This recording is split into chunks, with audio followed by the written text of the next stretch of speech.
Naruto Uzumaki's story has always been one of fragile balance. From the moment of his birth, his life was defined by forces larger than himself, monsters, villages, prophecies, and wars that had begun long before he drew his first breath. Yet in spite of all of this, his childhood was marked not by the grandeur of destiny, but by the quiet ache of loneliness. The villagers whispered behind his back, glaring at him as though he were the very fox that had taken so many lives. The boy who longed for recognition was instead treated as if he were invisible, or worse, a walking curse. In the story that we know, threads of connection held him back from the edge. An instructor who stepped in at the right moment, a mentor who offered guidance, teammates who became something like family. But in this alternate path, the threads fray and snap. The world that should have given him fragments of belonging denies him even that. What follows is not the tale of a hero lifted by bonds of friendship, but of a child whose hunger for acknowledgement is twisted into something the world cannot contain. Imagine Naruto in those earliest years, living in the dim solitude of his apartment. The nights stretch long and quiet, the kind of silence that does not comfort, but instead presses on the chest, making it harder to breathe. Outside his window, the lights of Konoha flicker with life, families gathered around tables, parents telling stories to their children, the simple rituals of warmth that were denied to him. He watches and wonders why he was cursed to stand on the other side of the glass. Every rejection, every look of suspicion adds another stone to the weight he carries. In the canon timeline, the weight is lightened by the rare moments of kindness. In this alternate telling, no such kindness arrives, and the burden only grows heavier. The academy is no better. His classmates view him as disruptive. The instructors see him as a failure. What Naruto means as cries for attention are read as evidence of weakness or danger. He is told again and again, in ways both direct and subtle, that he does not belong. There is no Iruka here to shield him from the harshest judgment, no adult willing to step forward and say that the boy is more than the beast sealed inside him. Without that one spark of recognition, Mizuki's words cut far deeper, and the night that should have ended in validation becomes the night Naruto finally abandons hope. Instead of returning to the village with Iruka's acceptance ringing in his ears, he vanishes into the shadows, carrying nothing but anger and confusion. It is in this vulnerable state that Akatsuki's influence begins to seep into his life. Whether by design or by coincidence, their eyes turn toward the boy who carries the nine tails. To them, he is not a pariah, but a treasure. They do not glare at him with hatred. They do not whisper curses as he passes. They see him as a force to be cultivated, an ally to be shaped. For the first time in his life, Naruto feels the gaze of others not as condemnation, but as acknowledgement. Even if that acknowledgement is born of manipulation, it fills the void within him with a dangerous comfort. The breaking point comes slowly, not in one grand moment of betrayal, but in the accumulation of small despairs. Each night spent alone convinces him a little more that the village has no place for him. Each failure at the academy reinforces the belief that he is meant to stand apart. The dream of becoming Hokage, once shouted with childish determination, begins to twist. Why should he aspire to lead those who despise him? Why should he sacrifice himself for a village that has given him nothing in return? The goal that once sustained him now feels hollow, and in its place grows a yearning not for leadership, but for strength. Strength to force the world to acknowledge him, whether it wishes to or not. Akatsuki provides that promise. Their philosophy is draped in the language of necessity. They speak of a world broken by endless cycles of hatred, of villages that exploit the weak and discard them once their usefulness fades. To Naruto, raised in the cracks of that very system, these words ring true. He does not yet grasp the full extent of their ambitions, nor the blood that stains their path. He only hears the echo of his own pain in their voices. Where Konoha offered silence and suspicion, Akatsuki offers recognition. Where the village turned its back, Akatsuki extends a hand. In this moment of acceptance, Naruto begins to change. His laughter grows rarer, his mischief subdued. The mask of the carefree prankster fades, revealing the seriousness beneath. He still holds on to his energy, his determination, his fire, but it burns colder now. The cloak he dons is no longer that of the future Hokage, but of the red clouds that mark him as one of Akatsuki's own. The boy who once stood atop the Hokage monument, dreaming of acknowledgement now, dreams of reshaping the world in his own image, backed by those who claimed him when no one else would. Yet the breaking point is not the triumph of evil over good. It is the slow suffocation of hope. Naruto does not join Akatsuki because he delights in cruelty or because he hungers for destruction. He joins because, in his eyes, there is no other path left to him. The kindness that might have saved him never arrived. The bonds that might have anchored him never formed. And so he drifts, step by step, into the arms of those who see his pain not as a flaw, but as a tool. This chapter of his life closes not with the roar of rebellion, but with the quiet acceptance of a boy who has grown tired of waiting for love that never came. The breaking point is not the end of his story, but the beginning of a new one, a story where the hero of the leaf becomes its shadow, and where the red clouds of Akatsuki carry within them not only the ambitions of its leaders, but the broken dreams of the boy who once longed to be acknowledged by his village. The Akatsuki was not a simple organization of criminals, nor a band of mercenaries chasing profit.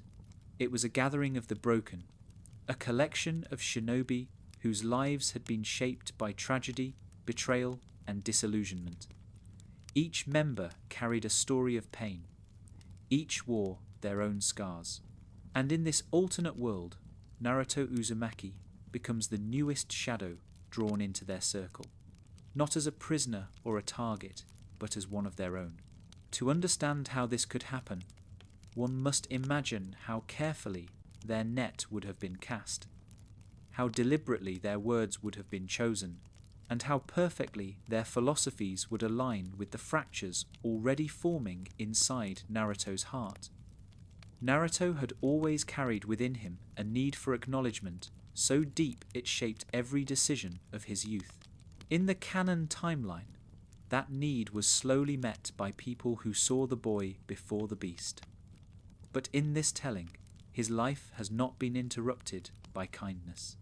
He has slipped away from the village in despair, wandering without purpose, carrying bitterness like a second skin. For Akatsuki, this is the ideal moment to strike. They do not need to break him, for the world has already done that. All they need to do is offer what Konoha never did. The approach would not come from brute force. Akatsuki is patient, and its leaders are well versed in manipulation. Pain, with his vision of a world reshaped through suffering, would see in Naruto a perfect successor, a vessel whose life mirrored his own. Obito, hidden behind masks and lies, would understand how to craft the illusion of destiny, telling Naruto that he was born not to be the protector of the leaf, but the one who would dismantle the system that created his suffering. Each of these figures would know exactly which wound to touch, which longing to speak to. They would not call him a demon. They would call him essential. Naruto, who had only known suspicion, would feel the weight of recognition for the first time. The Akatsuki, with all their darkness, would see his value plainly. The Nine-Tails sealed within him was not a curse to them, but the ultimate weapon. They would not scold him for losing control, nor lecture him about suppressing his power. Instead, they would encourage him to embrace it fully, to stop fearing the monster inside, and instead wield it as his strength. For a boy who had always been told to hide, to restrain, to conform, this validation would feel intoxicating. Of course, the Akatsuki was no true family. Their acceptance came with strings, with demands, with unspoken conditions. But to Naruto, who had lived so long without even the faintest bonds, those strings would not feel like chains. They would feel like belonging. When they placed the cloak with the red clouds upon his shoulders, it would be more than a uniform. It would be the first time he was invited to stand among others, not as an outsider, but as a comrade. He would not yet see the blood that stained the fabric, only the recognition it symbolized. Within Akatsuki, Naruto's place would be carefully managed. He could not be thrown into the heart of their operations too quickly, nor could his power be left unchecked. He would likely be paired with one of the more calculating members, someone capable of both observing and shaping his path. Perhaps Itachi, whose quiet gaze could see the truth of Naruto's heart, even when Naruto himself could not. Or perhaps Kisame, who would relish the raw strength Naruto carried and guide him through the brutal lessons of Akatsuki's work. Whoever stood at his side, their purpose would not be companionship in the way Team 7 once offered it, but supervision and direction. Still, Naruto would interpret it as connection, convincing himself that at last he had comrades who stood beside him. The Akatsuki's approach was never only about power, it was about philosophy. They drew their members not only by force, but by appealing to the disillusionment each carried. Deida rejoined in search of recognition for his art. Sasori was bound by his hatred of impermanence. Kakuzu by greed. Hidan by his twisted faith. For Naruto, the hook was belonging, the promise that his pain would no longer be endured in silence. When pain spoke of cycles of hatred and endless war, Naruto would recognize those cycles in his own life. When Obito described the world as irreparably broken, Naruto would think of every night he spent alone, every glare from the villagers who never saw him as human. What had seemed like childish dreams of acknowledgement would now appear as confirmation of Akatsuki's philosophy. That the world could not be changed through kindness, only through power and control. In Konoha, Naruto's stubborn optimism was always fueled by the rare kindness of those who reached him in time. Here, that optimism is redirected. He still dreams of peace, but it is not the peace of bonds and understanding. It is the peace of domination, of forcing the world into silence, so that the pain he endured would not repeat. His heart still yearns to end suffering, but he has been convinced that only by embracing Akatsuki's methods can such a goal be realized. In this subtle shift, his entire destiny alters. The Akatsuki's approach would also exploit Naruto's greatest fear, being forgotten. They would promise him a role in shaping the future, a place at the center of history. No longer would he need to shout for attention.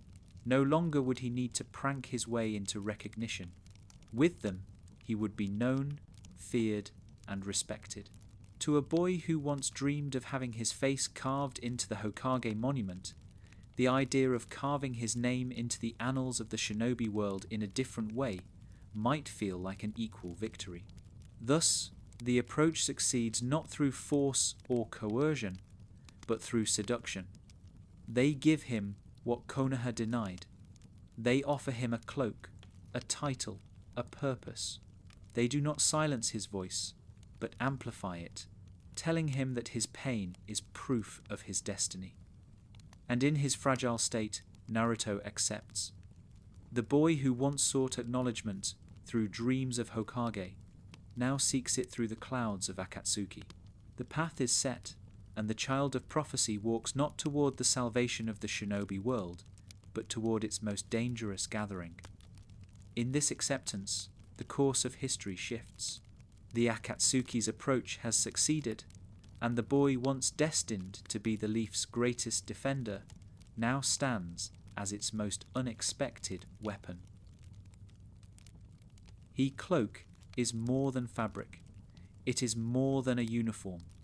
It is the mark of belonging, the symbol of a collective, bound not by village or kinship, but by pain. For Naruto, who has carried loneliness like a second shadow, the moment that heavy black cloth with its blood-red clouds is draped across his shoulders becomes something deeper than initiation. It is the first time he wears an identity offered willingly by others. No mocking laughter, no suspicious glares, no reminder that he is cursed by the Nine Tails. Only the recognition that he is, at last, one of them. The Akatsuki is no warm family, no gathering of affectionate bonds, but to someone starved of acknowledgement, even a shadow can feel like sunlight. Each member is a reflection of what the shinobi world discards. Sasori, trapped in his hatred of impermanence, who abandoned flesh to escape decay. Deidara, desperate for an audience that would honor his art. Hidan, lost in devotion to a cruel and empty god. Kisame, hardened by betrayal, who found solace only in strength. Kakuzu, bound by greed after centuries of survival. Itachi, carrying burdens too great for any one soul. Pain and Konan, survivors of war who sought meaning in control. To Naruto, their presence becomes a strange comfort. They are broken, but together. He too has been broken. Now he is together with them. When he first enters their ranks, the reaction is mixed. Some see him as a child, untested, whose naive energy does not belong among killers. Others see only the Nine Tails sealed within him, a prize far greater than the boy himself. A few, like Pain, regard him as a piece of destiny, a tool perfectly placed to advance the dream of reshaping the shinobi world. Regardless of their private thoughts, he is accepted. He is given his cloak, his ring, and his place among them. In their rituals and their strange sense of unity, Naruto begins to believe he has finally found what Konoha denied him. The boy who once stood on rooftops, shouting for attention, no longer needs to cry out. His presence is acknowledged, his power is desired. And though the acknowledgement comes not from love, but from use, he does not yet see the difference. He interprets every nod, every instruction, every moment where he is treated as valuable as proof that he has at last become someone of worth. The emptiness of his childhood begins to feel as though it has been filled, though the substance that fills it is dangerous and poisonous. His partnership within the Akatsuki is chosen carefully. A boy with such raw energy cannot be left unchecked. He must be paired with someone capable of both guiding and containing him. Itachi, with his quiet strength and sharp perception, becomes the most logical choice. He is not chosen to nurture Naruto in the way Kakashi once did, but to observe, to measure whether the Nine Tails vessel can truly serve their ends. For Naruto, who longs for companionship, even Itachi's silence feels like connection. The mere fact of standing beside another shinobi, wearing the same cloak, walking the same missions, convinces him that he is no longer alone. The first missions he undertakes with the Akatsuki are not grand.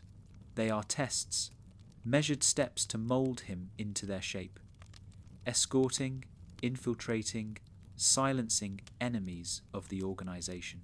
Each act is designed not only to use his growing power, but to erode the values that once tied him to Konoha. Where he might once have hesitated, he is told that hesitation is weakness. Where he might once have fought to protect, he is told that the world deserves no protection. Slowly, the ideals of the boy who once vowed to never go back on his word begin to shift. The words themselves remain, but their meaning bends. His promise is no longer to protect his village, but to never again allow himself to be powerless, never again to beg for acknowledgement. Naruto's transformation is not immediate. Deep within him still lies the echo of his original spirit. He laughs, at times, though the laughter is quieter. He brims with energy, though it is tempered by the discipline Akatsuki demands. He still dreams of reshaping the world, though his methods are guided now by Pain's philosophy rather than his own stubborn optimism. He carries the same fire, but it has been turned toward a different horizon.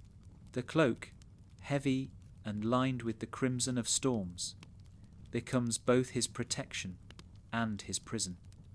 Within it, he feels hidden from the scorn of his past life. The villagers of Konoha can no longer reach him. The shadows of his childhood can no longer claw at him. But within it also lies a destiny no longer his own. He is wrapped in the ambitions of others, and though he believes himself to be carving a new path, he is, in truth, being led. For the other members, Naruto's presence alters the balance. They no longer hunt the Nine Tails as an enemy. Instead, they wield it as a weapon already within their grasp. The great project of collecting the tailed beasts suddenly accelerates, for with Kurama at their side, their strength is immeasurably greater. The child who once stood as the final hope against their ambitions has now become the instrument by which those ambitions can be realized. The irony is lost on no one, least of all those in Konoha, who soon discover the horrifying truth. The boy they shunned, the boy they mocked, now wears the red clouds of their enemies. Yet Naruto himself does not feel the weight of betrayal. To him, Konoha betrayed him first. The village's cold eyes, its whispers, its refusal to acknowledge his existence, these were the first wounds. Akatsuki, in contrast, offers only recognition. However twisted, however conditional, that recognition means more to him than the hollow dream of protecting those who never wished for his protection. He convinces himself that he has not turned his back on Konoha, but that Konoha turned its back on him. This belief steadies him, gives him clarity, and allows him to wear the cloak without guilt. In the solitude of his thoughts, Naruto begins to imagine his future differently. Once, he dreamed of seeing his face carved into the stone of the Hokage monument. Now he imagines a world reshaped by the Akatsuki, where no child endures what he endured. He tells himself that the methods may be harsh, but the goal is just. He clings to the idea that he is not abandoning his ideals, but fulfilling them by another path. It is a fragile justification, but it is enough, and so the cloak becomes his second skin. The boy who once defined himself by his orange jumpsuit, loud and unmissable, now wraps himself in black. He still stands out, but now as a shadow rather than a flame. The transformation is not complete, but it has begun. The child of prophecy walks further into the storm, his laughter dimming, his dreams darkening, his place among the Akatsuki secure. The world has gained a new enemy, and the leaf has lost the sun it never truly claimed. The absence of a single person can reshape an entire village. In Konoha, Naruto Uzumaki's existence had always been a paradox. He was ignored, scorned, and treated as if he were nothing more than a vessel for the Nine Tails. Yet his presence still shaped those around him. His laughter filled empty spaces, his stubborn optimism dragged others forward, and his refusal to give up on bonds changed the course of lives. Without him, the silence spreads like a shadow, and those who once shared paths with him find their own journeys altered in ways they cannot yet understand. At the academy, Naruto's desk sits empty.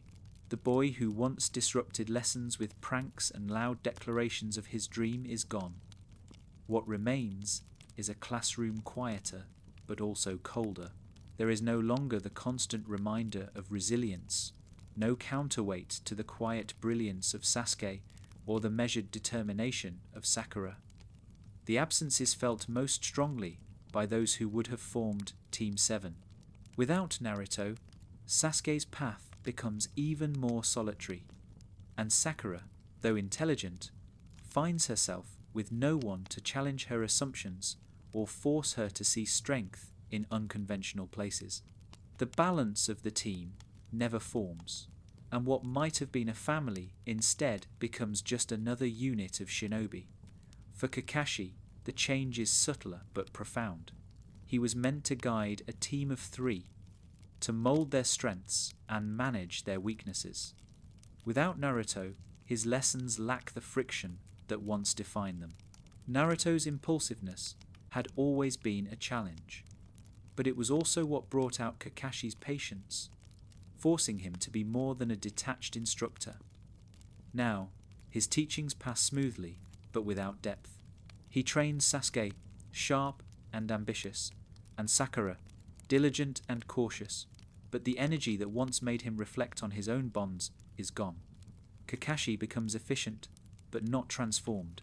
The village itself notices the absence only gradually. In canon, Naruto's pranks and loud declarations were a constant irritant, forcing villagers to see him even if they wished not to. Now, without him, Konoha is quieter, but its silence is not healthy. The demon fox's vessel has vanished, and though many speak of it with relief, a quiet unease stirs beneath their words. They know the Nine Tails still exists, and its absence from the village leaves them vulnerable in their hearts. Even those who despised Naruto feel a flicker of fear. In rejecting him, they may have unleashed something far more dangerous. For Iruka, the loss is personal. Though he was meant to be Naruto's anchor, in this telling, he failed to reach him in time. The boy he wanted to protect slipped through his fingers, leaving Iruka with a wound he cannot heal. He blames himself for not stepping forward sooner, for not shielding the boy from the coldness of the village. His guilt festers, but without Naruto to remind him of resilience, Iruka's grief turns inward. He becomes quieter, more withdrawn, haunted by what might have been. The absence of Naruto also alters Sasuke's path. In the original story, Naruto became both rival and brother, the one who constantly stood between Sasuke and his descent into darkness. Without that rivalry, Sasuke grows more isolated. His power is still sharp, his ambitions still fueled by vengeance. But without Naruto to challenge his pride, he becomes more convinced of his superiority. He looks at his peers and sees no equal, no one who can stand beside him. The loneliness that once bound him to Naruto now festers unchecked, pulling him further into himself. When the time comes for him to choose between the village and his revenge, there will be no voice loud enough to remind him of bonds. His fall becomes swifter, his heart colder. Sakura, too, is reshaped. Without Naruto, she has no one to push her to look beyond surface judgments. She admires Sasuke and respects Kakashi, but she is not confronted with the constant reminder of Naruto's determination, the example of strength that comes not from talent but from sheer will. Her growth slows, her perspective narrows. She remains intelligent, but her path lacks the challenge that once forced her to expand her understanding of strength and resilience. Beyond the team, the ripple effect spreads. Jiraiya, who once found his student in the loud, stubborn boy who reminded him of his own master's teachings, never discovers that connection. He continues his wandering, searching for meaning, but without Naruto, the child of prophecy he was destined to guide slips through his hands. The bond that once redeemed him never forms. Tsunade, too, remains unshaken. In the canon timeline, Naruto's unwavering determination rekindled her faith in the village and in the will of fire. Without him, her bitterness lingers longer, her doubts remain stronger, and her willingness to take up the mantle of Hokage wavers. The village as a whole grows colder, more pragmatic. Without Naruto's presence to embody the possibility of transformation, the leaf becomes more rigid, more cautious. They speak of peace, but their policies lean toward control. They guard their power, unwilling to risk compassion for those who might one day betray them. The will of fire, which in the canon story burned brighter through Naruto's example, now flickers, maintained only through tradition rather than conviction. It is here that the true tragedy of Naruto's absence becomes clear. His presence in Konoha was never only about his own destiny. It was about the way he reshaped those around him, forcing them to see beyond themselves. Without him, the village loses not only a boy, but the catalyst for growth, the reminder that even the most broken can rise. Konoha becomes more secure, but less alive. Its heart grows smaller, its spirit narrower, and in the shadows, far from the village he once dreamed of leading, Naruto now wears a cloak of black and red. He believes himself stronger, believes himself freer, but the cost of his absence is written across the faces of those he left behind. The village that once rejected him now feels the weight of what it has lost, though it does not yet realize the full price. For in rejecting the boy who longed to be acknowledged, Konoha has not erased its problem. It has created its greatest threat.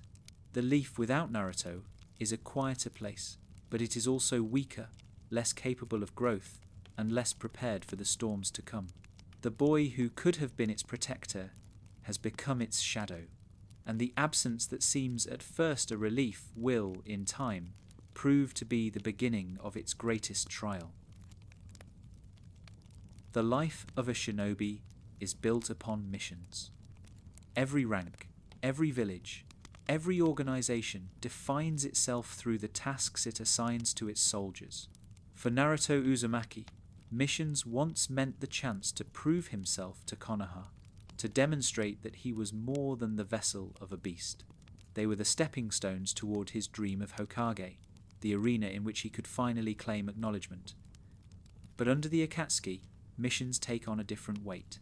They are not about recognition from a village that denied him, but about testing loyalty, sharpening cruelty, and binding him tighter to the group that has claimed him. The first missions are deliberate, chosen not for necessity, but for their effect on him.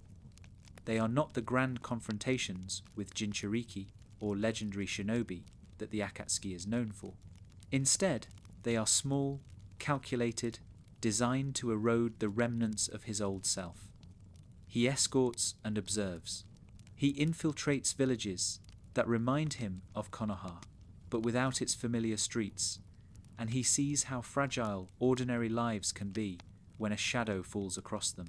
He is told to intimidate, to silence, to disrupt, and though his heart still falters, his cloak hides the hesitation. Each time he obeys, the line between his old dreams and his new path blurs. At first, Naruto clings to justifications. He tells himself he is not harming innocents, but dismantling a system that failed him. He convinces himself that every act of destruction is part of a larger plan to bring peace. The words of pain echo in his mind, that the world must understand suffering to end the cycle of hatred. In his youthful eagerness, he interprets this as purpose. The village that once gave him only scorn offered no reason for his existence. But here, every mission, every task, however grim, feels like a step toward a future in which he matters. His partnership shapes him further. With Itachi at his side, silence is the lesson most often taught. Itachi watches without judgment, intervenes without comment, and allows Naruto's own choices to reveal his path. To Naruto, this feels like trust, even if it is only observation. It is a strange bond, one that lacks warmth, but still offers the comfort of presence. Where once he might have sought validation through laughter or loud boasts, now he interprets even the smallest acknowledgement as proof that he belongs. The boy who once shouted his dreams to the world now learns to walk in shadows, convinced that his silence is strength. As the missions grow more dangerous, Naruto's power begins to show. The Nine Tails stirs within him, its chakra no longer suppressed by lectures of caution, but encouraged as a weapon. The Akatsuki view it not as a curse, but as an asset, and Naruto, hungry for acknowledgement, embraces this perspective. Where Konoha demanded he restrain himself, Akatsuki demands he unleash himself, and each time he does, he feels the thrill of being valued. For the first time, his greatest burden is also his greatest gift. Yet the missions carry a cost. Each success binds him further to the organization. Each step away from hesitation draws him deeper into their philosophy. He begins to see the shinobi villages not as protectors of peace, but as perpetuators of cycles of violence. He begins to believe that his former dream of Hokage was naive, that true peace cannot be achieved through leadership or bonds, but only through domination.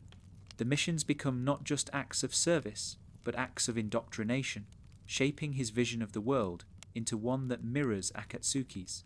Still, traces of his old self remain. When he sees children playing in the streets of small villages, he remembers his own loneliness. When he sees families gathered together, he feels the echo of longing. These moments stir something deep within him, but each time the cloak weighs heavier, reminding him of where he now belongs. He tells himself that his actions are for these very people, that the fear and destruction he spreads are the seeds of a greater peace. It is a fragile rationalization, but it is enough to silence the conflict inside him. The world beyond Akatsuki begins to take notice. Rumors spread of a new figure among the red clouds, a boy with wild energy and monstrous power. Whispers of the Nine Tails resurface, and the shinobi villages begin to fear what has become of the child they once scorned. Konoha, in particular, cannot ignore the implications. The vessel they had sought to control has become the weapon of their enemies. Their failure to nurture him has borne fruit in the worst possible way. And yet, to Naruto, this revelation only strengthens his resolve. Their fear is acknowledgement. Their whispers are proof that he is no longer invisible. The first missions, though small in scale, set the tone for everything that follows. Naruto learns obedience not through affection, but through validation. He learns strength not through guidance, but through destruction. He learns belonging not through bonds of love, but through the shared scars of broken people.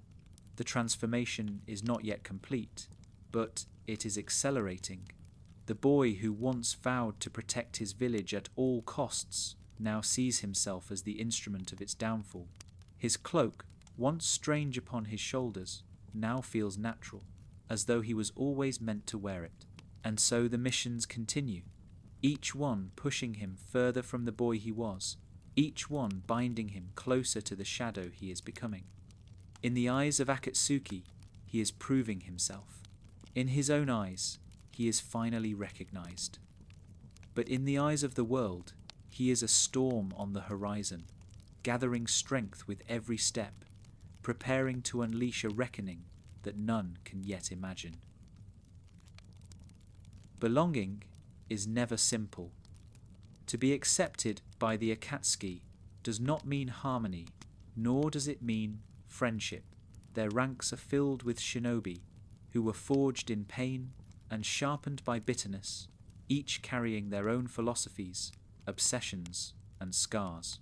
To bring Naruto Uzumaki into their fold is to introduce a new element into a fragile balance, one that amplifies old tensions and creates new ones. His presence offers power, but power never comes without consequence. Naruto is still young compared to the others. still marked by flashes of innocence that have not yet been extinguished. He walks with them, wears their cloak, carries out their missions, but there are moments when his instincts break through. He still reacts to cruelty with unease, still remembers loneliness when he sees it reflected in others, still flinches when needless suffering is inflicted.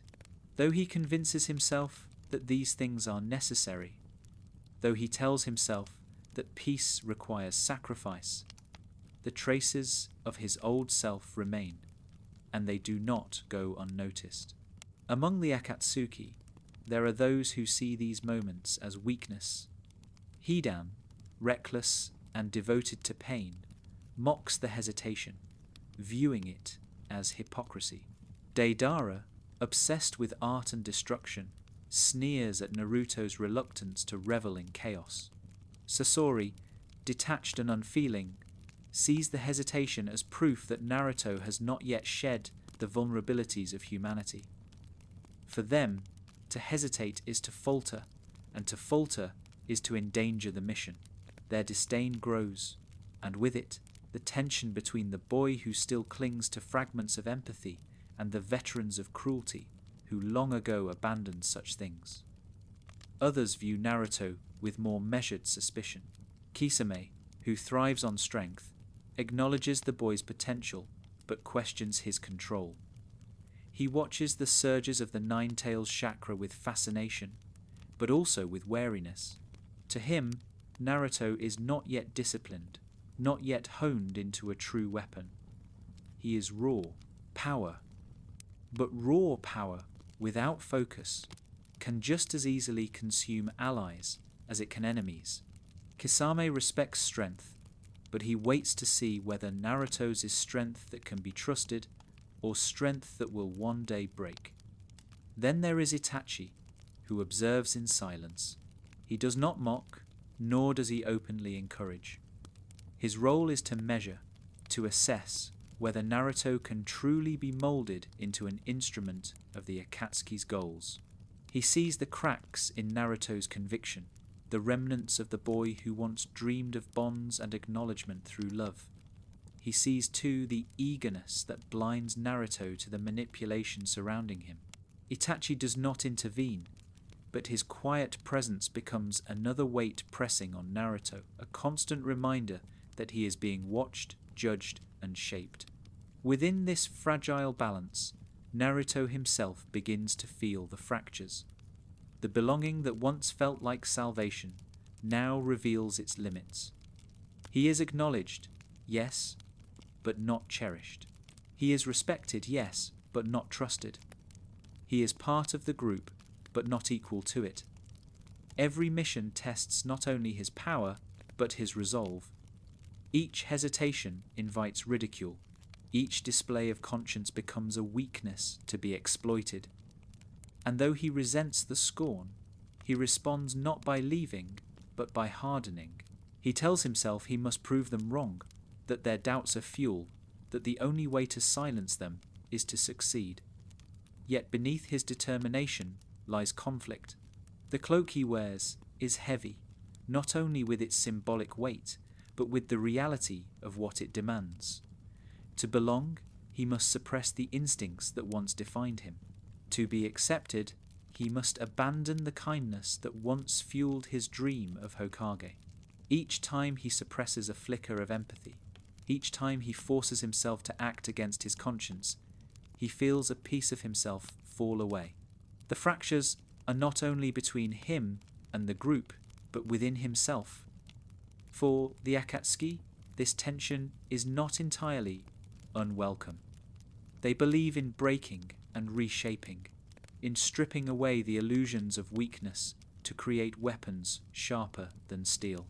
Naruto's hesitations, his moments of doubt, are seen as imperfections to be burned out through fire and pressure. What they do not fully understand, however, is that these same imperfections are what make him unpredictable.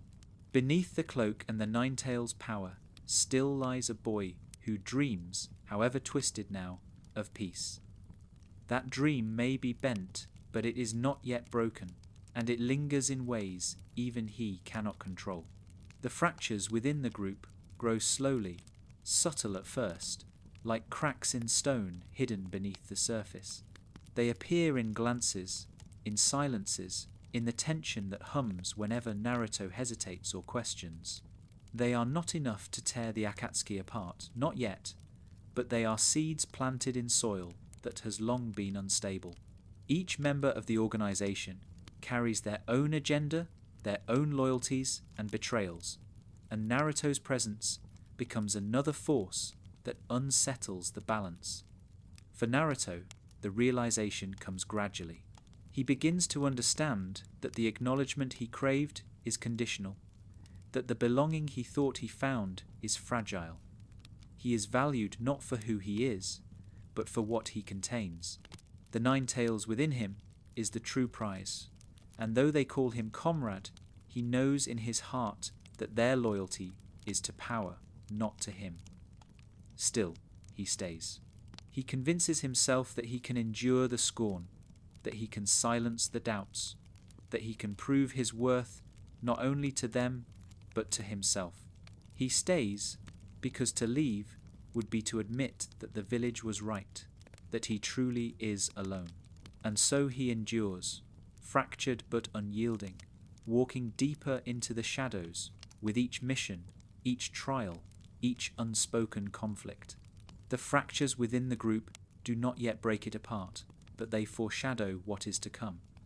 For an organization built on pain, even the smallest cracks can one day become the fault lines that shatter the whole. And at the center of those cracks stands Naruto Uzumaki, the boy who was once meant to unite the world through bonds, now reshaping it through shadows.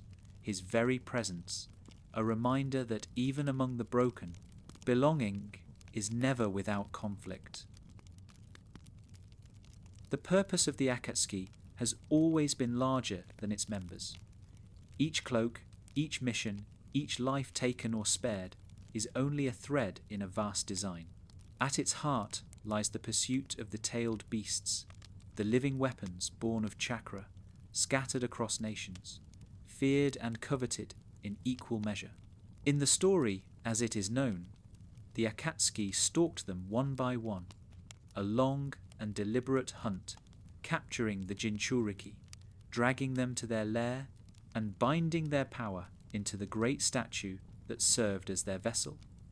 But in this altered path, the hunt is transformed from the beginning. For now, among their ranks, they already hold the nine tails. The final prize has been claimed first, and with it, the balance of the entire world begins to shift. Naruto's presence changes everything. The boy who once stood as a symbol of resistance to Akatsuki's plans now walks beneath their banner, lending his strength to their pursuit of the very creatures he once might have protected. To the other Jinchuriki, the Akatsuki's shadow was always a looming terror, but to see one of their own among the hunters creates something darker. The sense that even those who share their burden can be turned, that the loneliness they all endured can be exploited until loyalty bends. The missions grow larger, no longer tests of Naruto's obedience, but steps in the great project. He is no longer sent to intimidate small villages or silence wandering enemies. He is sent to confront power. The first Jinchuriki they hunt with Naruto at their side is not captured easily. These beings are not weak, nor are they naive. They know what it is to live as weapons. They understand the value of their freedom, and they fight with the desperation of those who have nothing to lose. For Naruto, facing them is like staring into a mirror. He sees in their eyes the same loneliness that once lived in him. He feels in their chakra the same wild storm that surges within his own body. And yet, he fights against them, cloaked in black, convinced that this path is necessary, that his betrayal is not of them but of a system that abandoned them all. Each battle stretches him further. He unleashes Kurama's chakra not as an accident, not as a dangerous flare of emotion, but as a weapon deliberately called upon. The Akatsuki encourage him, urging him to reach deeper, to stop fearing the fox and to command it. Where Konoha once warned him of losing control, here he is told that control comes through use. The Ninetales' power becomes not a curse, but a banner, proof that he is valuable, proof that he belongs. Every time the cloak of red chakra wraps around him, he hears not the voices of caution, but the voices of acknowledgement. And so he fights harder, pushing further, eroding the barriers that once separated him from the beast inside. The hunts are brutal. Drawn-out struggles against enemies who know they are hunted, not for their crimes, but for their existence. Some fall quickly, others resist until the last breath, but each one leaves its mark on Naruto. The screams, the fear, the recognition in their eyes, these haunt him in ways he cannot admit. He tells himself again and again that their sacrifice is necessary, that peace demands these offerings. He repeats Pain's words like a mantra, that the world will never learn without understanding loss, that only through shared suffering can the cycle of hatred be broken. These justifications echo louder each time, because without them, the weight of what he does would crush him. The other members of Akatsuki watch his progress with mixed reactions. Kisame marvels at the destructive power Naruto brings, seeing in him a storm more fearsome than any weapon he has known. Deidara, though disdainful of Naruto's lack of artistry, cannot deny the spectacle of the Ninetales unleashed. Sasori remains cold, unmoved by power he believes will wither in time. Hidan mocks his seriousness, questioning whether the boy will ever truly abandon his conscience. Itachi remains silent, as always, observing not the battles themselves, but the conflict that flickers in Naruto's eyes afterward. Each member interprets him differently, but all understand that his presence accelerates their mission. What once might have taken years now unfolds in months. With Naruto, the hunt moves faster, and the statue begins to stir with the weight of captured beasts. Konoha, meanwhile, feels the tremors. News reaches them of Akatsuki strikes swifter and more decisive than ever before. Villages lose their guardians, nations lose their balance, and whispers travel faster than facts. Whispers of a blonde-haired boy cloaked in black, a figure who wields the Ninetales not in defense, but in conquest. At first the stories are dismissed, too outlandish to believe. But as the reports multiply, as survivors speak of the familiar chakra that once defended the leaf, the truth becomes unavoidable. The boy they scorned, the vessel they neglected, has become the instrument of their enemy. The realization cuts deeper than any blade. Their failure is not only in losing him, but in driving him into the arms of those who now threaten the world. Naruto himself feels the weight of their fear, though he pretends otherwise. When he hears of Konoha's growing desperation, he feels a strange mixture of bitterness and satisfaction.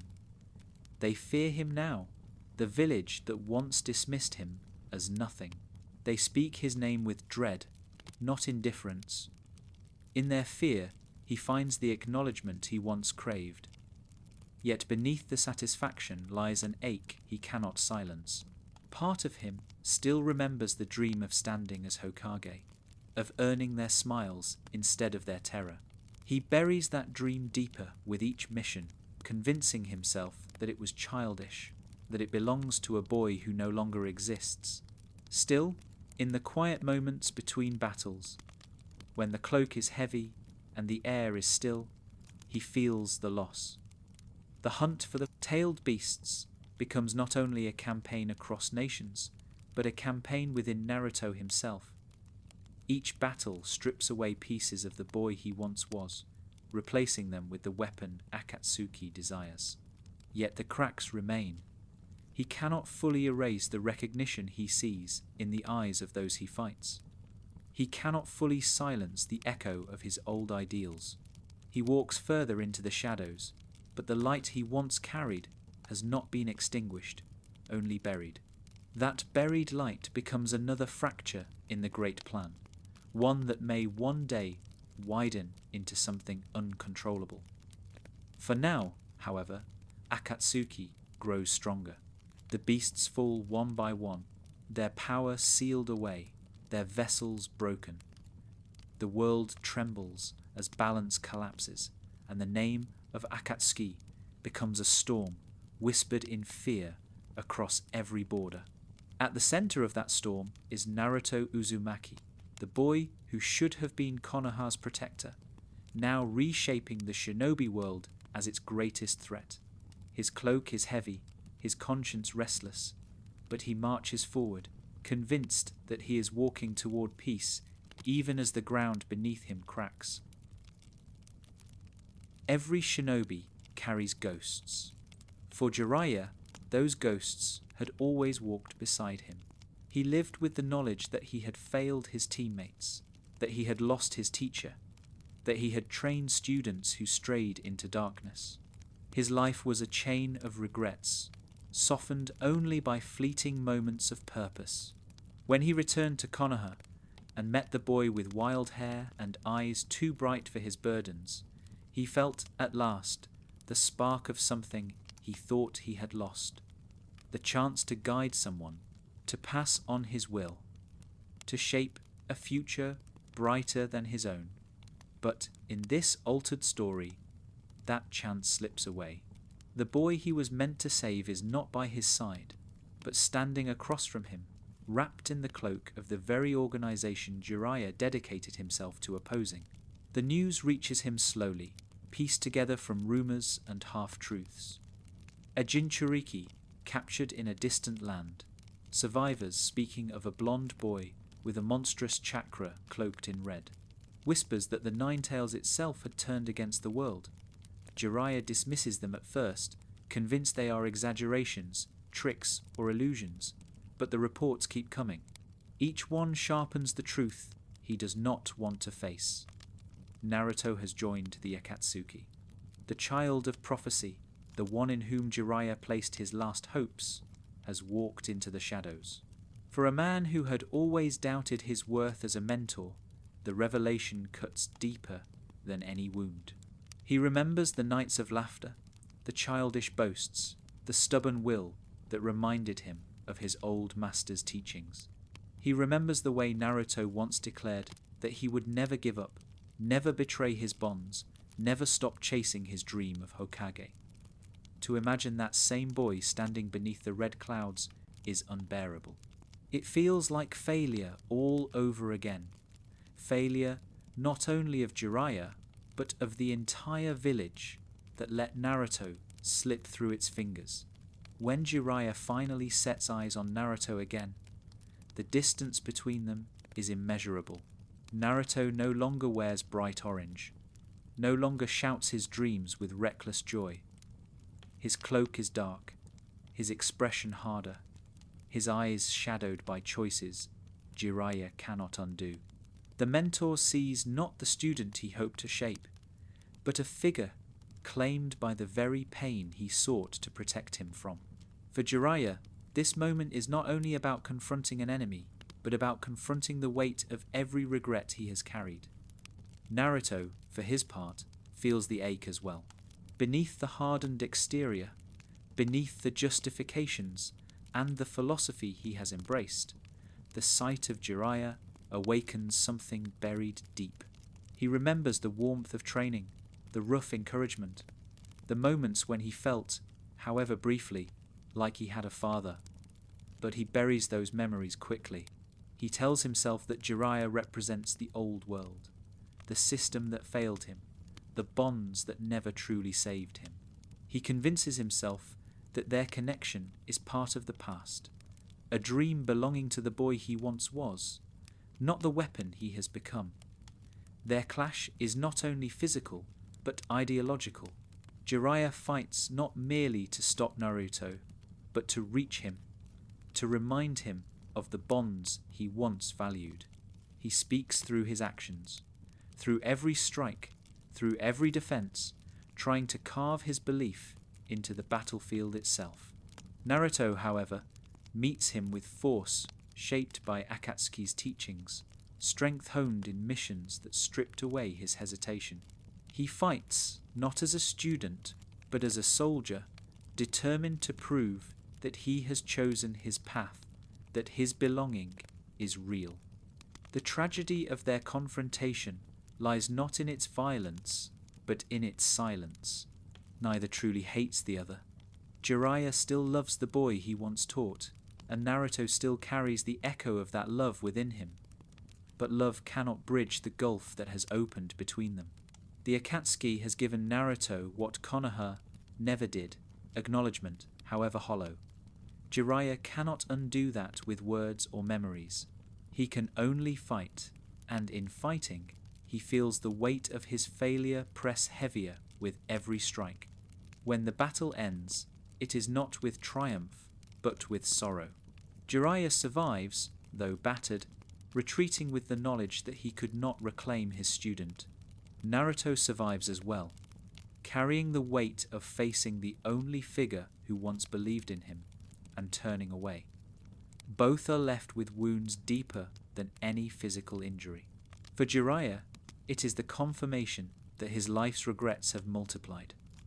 For Naruto, it is the reminder that no matter how far he walks into the shadows, part of him still longs for the bonds he abandoned. In the aftermath, the world whispers louder. The sight of Naruto battling his own mentor spreads as rumor and legend, feeding the fear that Akatsuki has not only stolen power, but corrupted hope itself. To the villages, it is proof that even the brightest dreams can be twisted. To Jiraiya, it is proof that his role as mentor has failed once more. And to Naruto, it is proof that he has crossed a line he cannot return from. The shadow of Jiraiya lingers long after the clash. In Naruto's heart, it becomes a quiet ache, a reminder of the boy he once was and the man who tried to guide him. In Jiraiya's heart, it becomes another ghost to walk beside him, another failure etched into a life already marked by loss. The mentor and the student remain bound not by shared dreams, but by the tragedy of paths diverged, each carrying the shadow of the other into the battles still to come. Naruto Uzumaki's life had always been defined by loneliness, but Nagato's life was defined by loss. Two boys separated by years and by distance, yet their stories were cut from the same cloth. Each was shaped by the indifference of the world. Each bore the burden of a power too great for their age, and each longs to transform pain into something meaningful. In the story we know, these two were destined to meet as adversaries, their clash not only one of fists and jutsu, but of ideas, a battle between despair and hope. But in this altered timeline, the roles are shifted. Naruto does not stand before Nagato as his challenger. He stands beside him, cloaked in the same clouds, carrying the same conviction that the world's cruelty must be answered with force. The confrontation that should have defined Naruto's growth instead becomes the mirror that confirms his descent. From the moment Pain lays eyes on Naruto as a comrade, the recognition is immediate. He sees in the boy the same fire that once burned in Yahiko, the same grief that once hollowed him out. Pain's philosophy, born from the ashes of loss, finds in Naruto not resistance, but reflection. The boy who should have countered his vision with the stubborn belief in bonds instead, listens and nods. The words about cycles of hatred, about peace through shared suffering, do not fall on deaf ears. They fall on ears eager for validation. Naruto, carrying his own scars from rejection, hears Nagato not as an adversary, but as a mentor, a prophet who has given voice to the thoughts that have long haunted him. The bond between them grows quickly. For the Akatsuki, Naruto's presence has always been strategic, a weapon in their arsenal. For Nagato, it becomes something more, the sense that his dream of reshaping the world will not die with him, that he has found a successor who understands. He looks at Naruto and sees a younger version of himself, one who still carries energy and determination, but whose hope has been twisted just enough to align with his own despair. For a man whose life has been defined by betrayal, this connection feels like vindication. Naruto, in turn, feels the weight of belonging more deeply than ever. Where others in Akatsuki mock or doubt him, Nagato sees him as essential. Where the villagers of Konoha dismissed him, Nagato speaks to him as if he is chosen. The validation fills the cracks that have haunted Naruto since childhood. He tells himself that this is the recognition he has always wanted, that to stand beside pain is to stand at the center of destiny itself. He believes, truly, that he is not abandoning his ideals, but fulfilling them in a greater, harsher way. And yet, the mirror reflects more than alignment. It reflects the dangers of a path unchallenged. In the world as it was, Naruto met pain's despair with empathy, choosing to break the cycle rather than perpetuate it. Here, that confrontation never happens. There is no Iruka to remind him of compassion, no Jiraiya's legacy to anchor him to hope, no villagers cheering him as their protector. Without those reminders, Naruto accepts the philosophy of suffering as truth. The mirror does not reveal an alternate perspective. It confirms the one he already carries. Together, Naruto and Nagato become the twin pillars of Akatsuki's vision. Their power is immense, the Rinnegan's dominion and the Nine-Tails' ferocity standing side by side.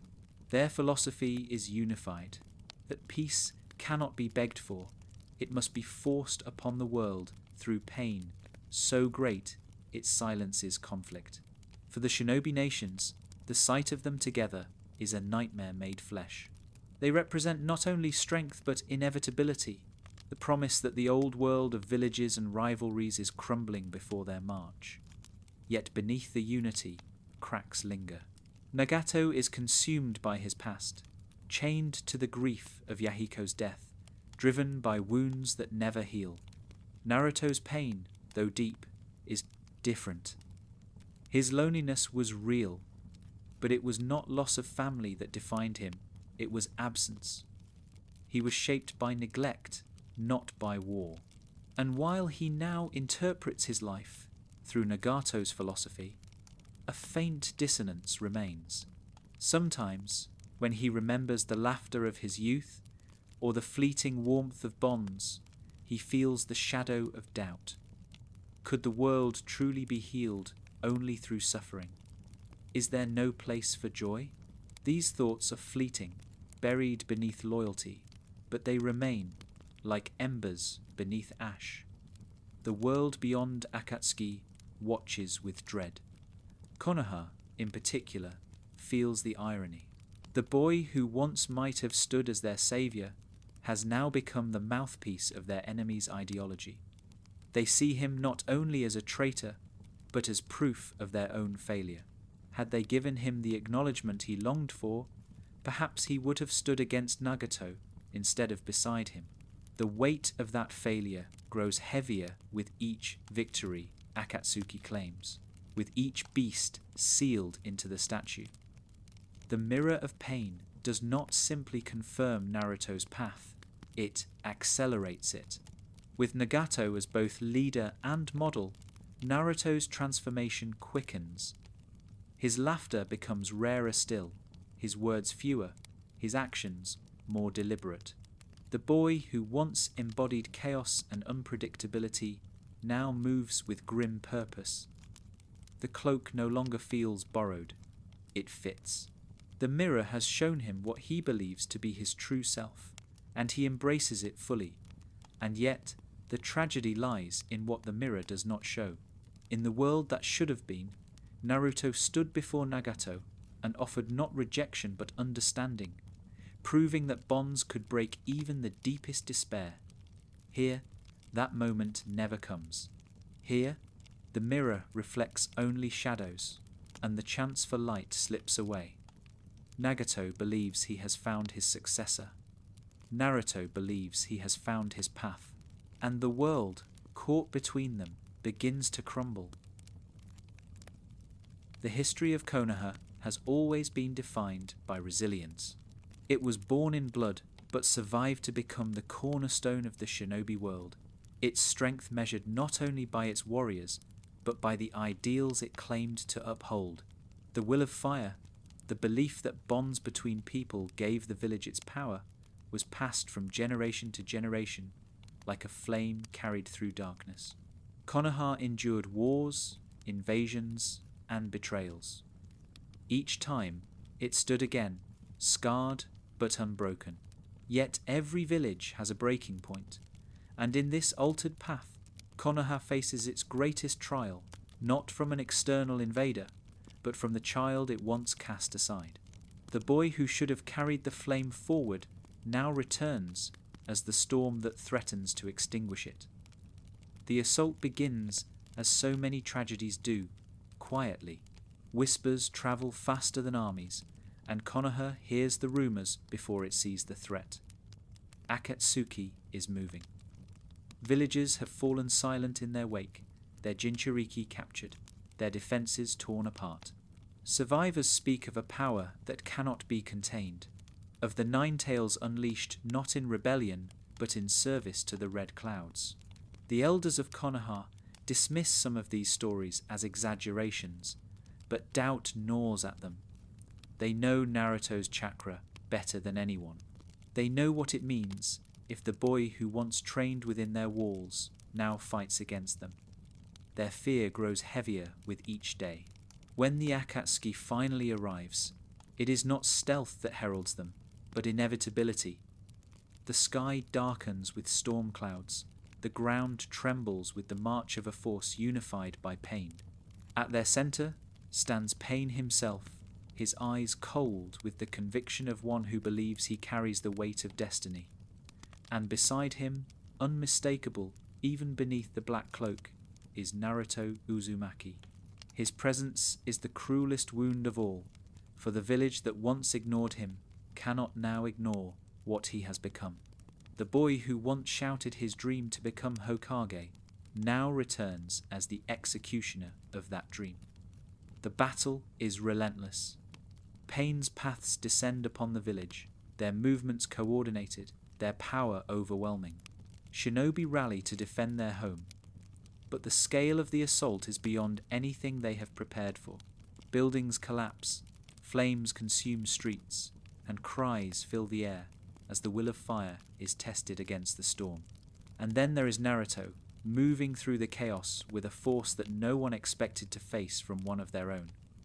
His chakra, once the village's greatest defense, now tears through its defenses.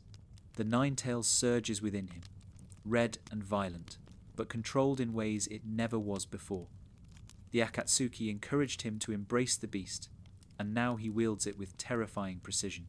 For the shinobi of Konoha, fighting Naruto is not like fighting an enemy from another land. It is like fighting a memory. They remember the boy who ran through the streets seeking acknowledgement, the child who dreamed too loudly. They remember his defiance, his stubbornness, his laughter. And now they face that same boy transformed, his laughter silenced, his defiance redirected against them. Every strike is a reminder of their failure. Every wound he inflicts a reflection of the years they left him alone. Sakura, standing among the defenders, feels the loss most sharply. She remembers the teammate who once annoyed her, who once promised to protect her, who once stood beside her. To see him now, cloaked in shadows, destroys her in ways the battlefield cannot. Sasuke, had he remained, might have been the rival strong enough to reach Naruto, but in this timeline he is absent, walking his own path of vengeance. Without him, there is no anchor to pull Naruto back, no equal to challenge him in the heat of battle. The village is left to face him without the one bond that might have mattered most. Kakashi too bears the weight. He sees in Naruto the same tragedy he saw in Obito, the same fall from hope into darkness. Once again, a student has slipped through his grasp, and once again, he is forced to raise his hand against someone he once swore to guide. His Sharingan follows Naruto's movements, not with hatred, but with sorrow. Each clash between them is not just the meeting of power, but the echo of all the failures that shaped both their lives. And then there is Tsunade, the Hokage. For her, the sight of Naruto at Akatsuki's side is almost unbearable. He was the one who, in the original path, rekindled her faith in Konoha, who reminded her of her duty, who gave her the strength to lead. Here, he is not her saviour, but her undoing. She watches him tear through the village she swore to protect, and in that moment, she knows the cost of the village's negligence. The will of fire falters, because the flame bearer they needed most has turned away. The destruction builds until it can no longer be contained. Pain, true to his name, unleashes devastation on a scale that shakes the very foundations of Konoha. Buildings crumble, lives are lost, and the heart of the village collapses beneath the weight of his vision. Naruto, standing beside him, does not falter. He tells himself that this is necessary, that peace demands sacrifice, that the suffering of Konoha will teach the world a lesson it cannot forget. Yet even as he repeats these justifications, a part of him aches. He remembers running through these streets as a child. He remembers shouting his dream from the rooftops. He remembers what it felt like to long for acknowledgement here. And now he burns the very place he once dreamed of leading. The fall of Konoha is not only physical but spiritual. The village survives, survivors always remain, but its soul is shattered. The people no longer see Naruto as a boy to be pitied or ignored. They see him as a force of destruction, the proof that their neglect bore fruit in the most terrible way. They whisper his name, not with indifference, but with fear. For Naruto, this is acknowledgement, the very thing he always wanted. But it is hollow, poisoned, a recognition that brings no joy. He has become visible at last, but only as the enemy of those who once denied him. When the dust settles, Konoha is broken. Its walls are shattered, its symbol of resilience torn apart. Pain declares victory, his philosophy carved into the ruins. And at his side stands Naruto, silent beneath his cloak, his heart heavy with contradictions he cannot resolve. He tells himself that this was necessary, that it is proof of his belonging, that he is walking the path to peace. But deep within, the boy who once longed to carve his face into the Hokage monument still lingers, weeping in silence beneath the mask he has built. The fall of Konoha is more than the destruction of a village. It is the breaking of a legacy, the extinguishing of a flame that was meant to burn through the darkness. And at its center stands Naruto Uzumaki, the boy who should have been its greatest protector, now its most devastating betrayer. Sasuke Uchiha's life had always been marked by loss. The slaughter of his clan left him hollow, defined not by what he possessed, but by what had been stolen from him. He walked through childhood carrying a void so vast it seemed nothing could fill it. In the world we know that void was countered, imperfectly, but powerfully, by Naruto. Their rivalry, their stubborn competition, their unwillingness to abandon each other became the axis around which Sasuke's fate turned. But in this altered path, that axis never forms. Naruto does not stand beside him, does not push him, does not challenge his pride. And without that weight, Sasuke's course bends more sharply, his divergence more profound. At the academy, the absence is subtle at first. Sasuke remains brilliant, gifted, the prodigy everyone admires and envies. But without Naruto constantly reaching for him, constantly daring to challenge him. He has no rival to force him to look beyond himself. His victories come easily, and with each one, he feels the gulf between himself and his peers grow wider. The irritation that Naruto once stirred in him is gone, and with it the quiet motivation that came from knowing someone was always chasing him. The loneliness that defined him after the massacre now deepens, reinforced by the lack of any equal to disrupt it. When Team 7 is formed, the imbalance is immediate. With Naruto absent, it is only Sasuke and Sakura under Kakashi's watch. Missions are completed efficiently, training progresses smoothly, but something essential is missing. Kakashi's lessons, meant to teach teamwork, fall flatter without the unpredictable force of Naruto to create conflict and force growth. Sakura looks to Sasuke with admiration, but admiration is not challenge. Kakashi guides them, but his heart is not pulled into the role of mentor in the same way. The bonds that should have grown into a family never take root. Sasuke remains distant, Sakura remains untested, and Kakashi remains efficient but uninspired. As the years pass, the absence becomes heavier. Sasuke's thirst for vengeance grows sharper without interruption. Naruto's presence once served as a reminder that there were other ways to measure worth, other paths to power. Each time Sasuke looked at Naruto's determination, he was reminded that bonds could rival blood, that strength could be found not only in vengeance, but in connection. Without that reminder, his world narrows. Revenge becomes not one purpose among many, but the only purpose. When Orochimaru's influence slithers into his life, Sasuke feels no counterweight.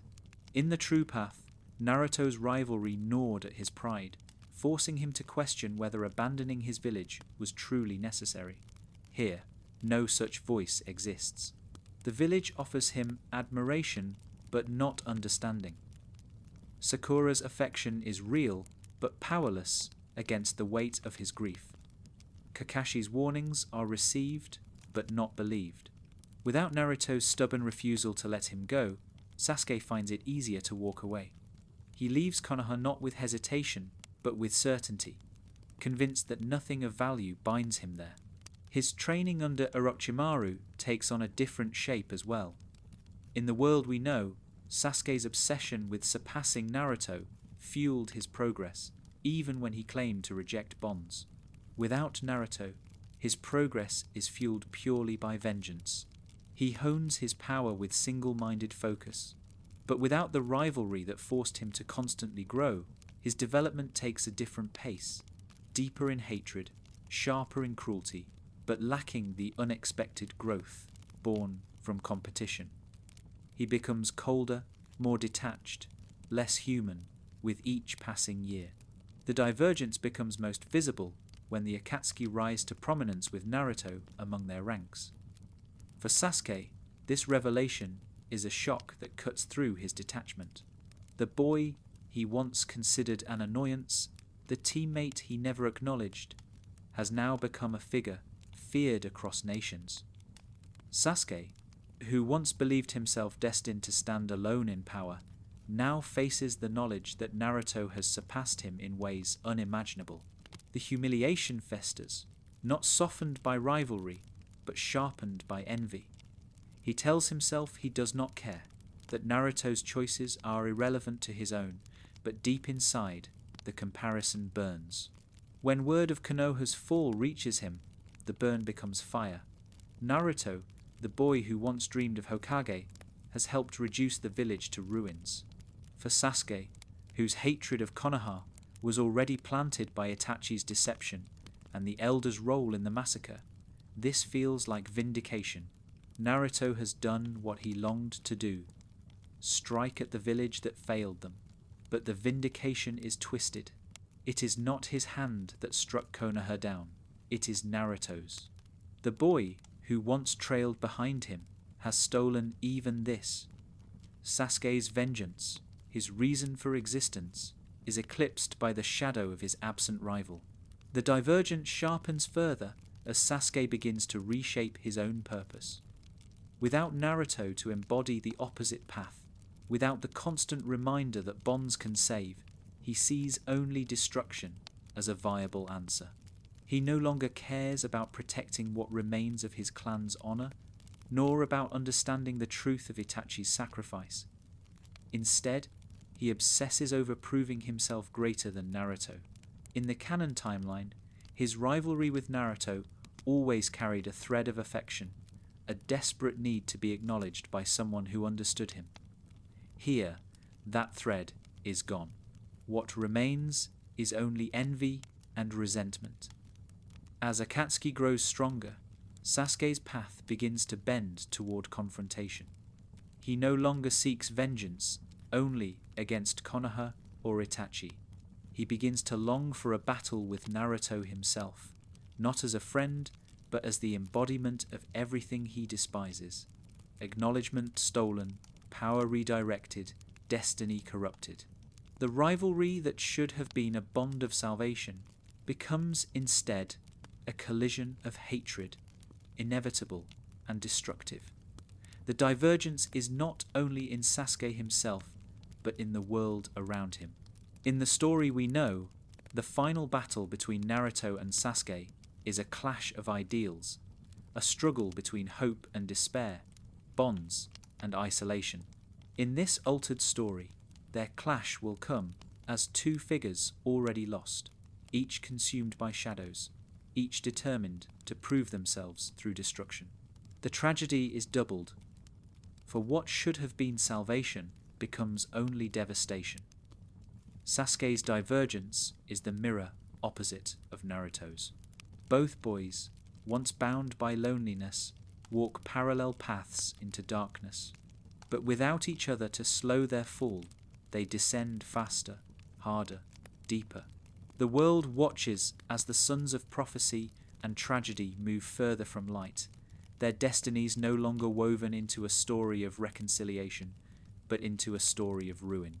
And in this divergence lies perhaps the cruelest irony of all. Naruto joined the Akatsuki because he was abandoned. Sasuke left Konoha because he was consumed by vengeance. In the world as it should have been, they found each other and clawed back from the edge. Here they walk alone, and their footsteps echo like cracks in the foundation of the shinobi world. The Fourth Shinobi World War was inevitable. Even in the world we know, the ambitions of Madara, the schemes of Obito, and the fragile balance between nations ensured that conflict would rise again. But in this altered story, the war unfolds under a different shadow. The Akatsuki does not march into battle against the allied nations as a scattered band of criminals, but as a unified force strengthened by the presence of the Nine Tails. The boy who was meant to be the heart of the allied shinobi forces now stands at their enemy's center, and the consequences reshape everything that follows. The war begins with whispers, as wars often do. News spreads across borders that Akatsuki's collection of tailed beasts is nearly complete. Their strength has grown too great for any single village to contain, and their intentions are clear: domination through fear, peace through enforced suffering. The Kage convene, just as they once did, but the urgency is sharper, the desperation more pronounced. For they know that the weapon they once counted on, Naruto Uzumaki, the Jinchuriki of the Nine Tails, has already been lost. The greatest power of their alliance is now their greatest threat. The formation of the allied shinobi forces carries a weight unlike anything before. Old grudges between villages are set aside, not only out of necessity, but out of terror. To face Pain, to face Obito, to face Madara, this was always daunting. But to face Naruto as their enemy, that thought chills every leader, every soldier, every villager.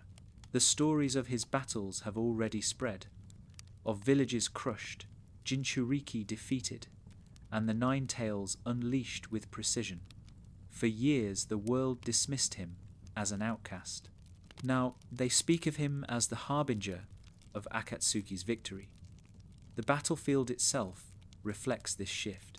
In the true timeline, Naruto's presence was the rallying point of the alliance, his arrival transforming fear into hope. Here, his absence is a void. The presence shinobi march to war without their brightest flame, and morale suffers. They tell themselves they fight for survival, for their homes, for their children, but the fear lingers. How can they defeat an enemy who wields the very boy who should have been their savior? When the battles begin, the scale of devastation is immediate.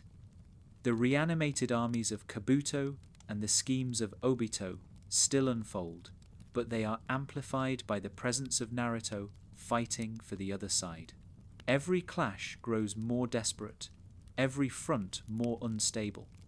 The Nine-Tails chakra floods the battlefield not as a shield for the alliance, but as a weapon against them. Whole divisions of shinobi are scattered beneath its fury. What once served as the light of the war now burns, as a wildfire consuming everything in its path. For the commanders of the alliance, the war becomes not only about strategy, but about despair. Kakashi, standing among them, carries the heaviest burden. He watches the boy he once promised to guide Tear through soldiers who should have been his comrades. Each time Naruto's chakra erupts, Kakashi feels the same failure echoing in his chest. Obito slipping through his fingers, Rin lost to his mistakes, and now Naruto, claimed by the very darkness he swore to protect him from. His resolve remains, but it is marked by sorrow, his strategies sharpened by the knowledge that victory may come only through the destruction of the student he once called family. Sakura feels it differently. For her, the battlefield is not only blood and fire, but memory. Each glimpse of Naruto in the distance, each roar of the Nine-Tails, brings back the days of laughter, of reckless promises, of stubborn declarations that he would never give up. To fight against him is to fight against those memories, to accept that the boy who once vowed to protect her now stands among the enemies who threaten everything she loves. She steels herself, but every clash deepens the ache. The war is not only external for her, it is internal, fought in her heart as much as on the field. The alliance itself fractures under the weight of this betrayal. Some shinobi, particularly from Konoha, refuse to believe Naruto is truly lost.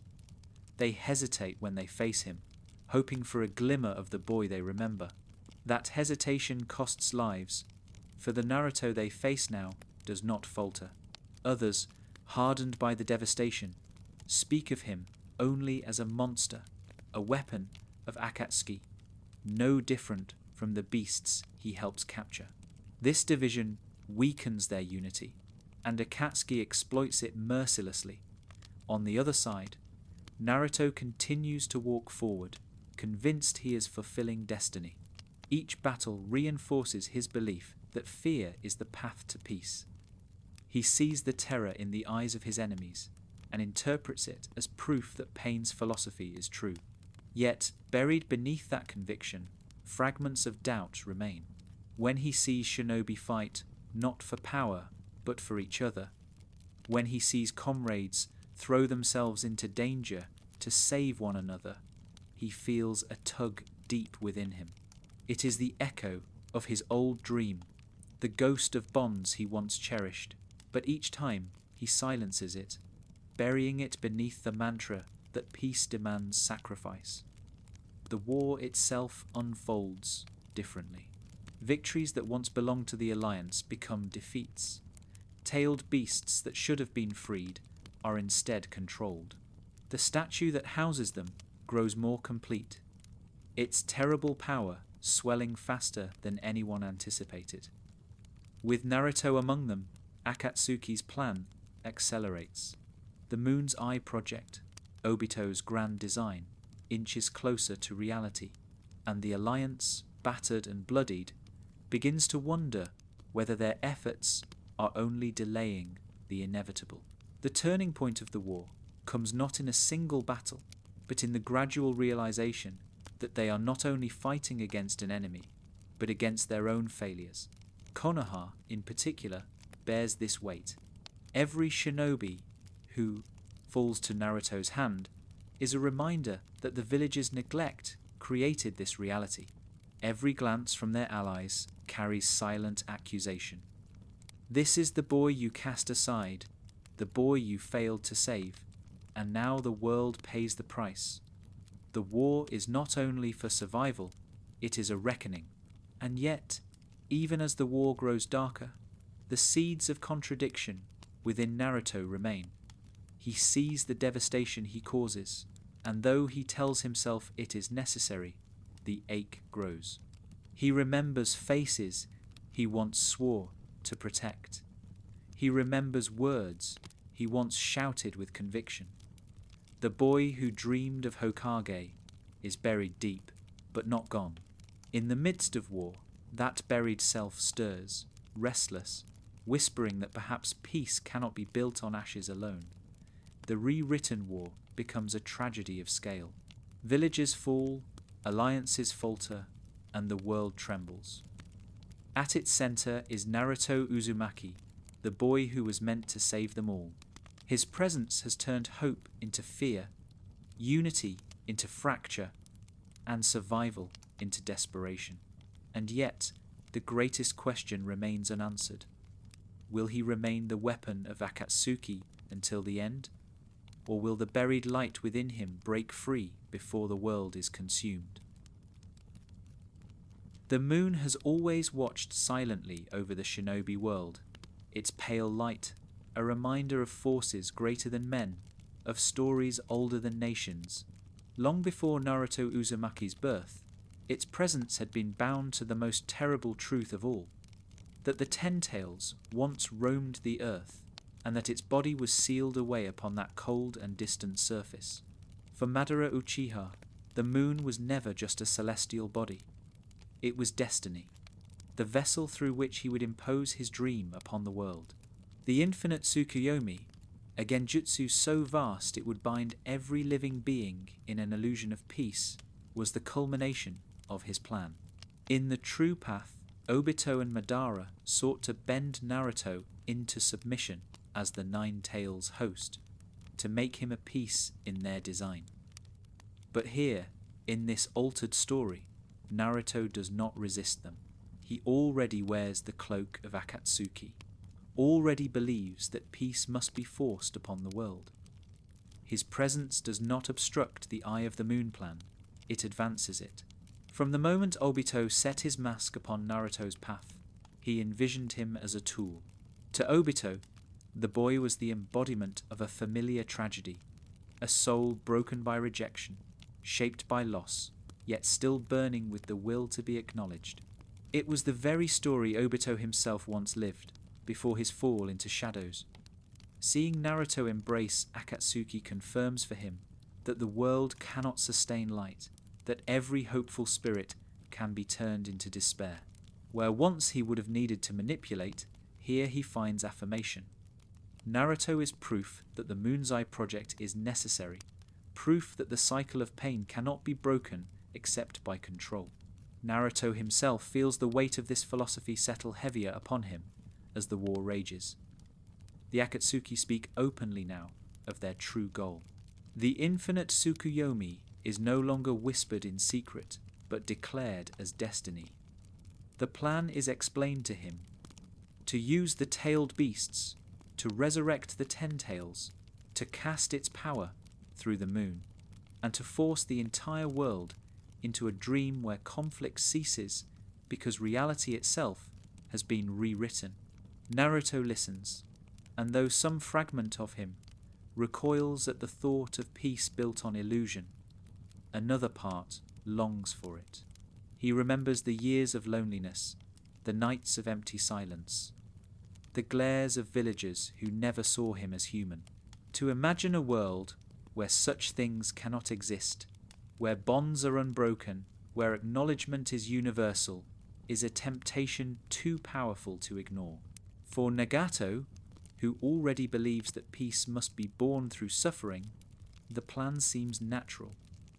For Obito, it is vindication. For Madara, it is destiny fulfilled. And for Naruto, it is possibility, the possibility of a life he never truly lived. The idea that, in this dream, he could have a family, could have friends who never turned their backs, could have a village that loved him as he always hoped, gnaws at him. He tells himself he accepts the plan because it will bring peace to the world, but deep down, he also accepts it because it will bring peace to himself. The preparations for the Eye of the Moon move faster than in the true story.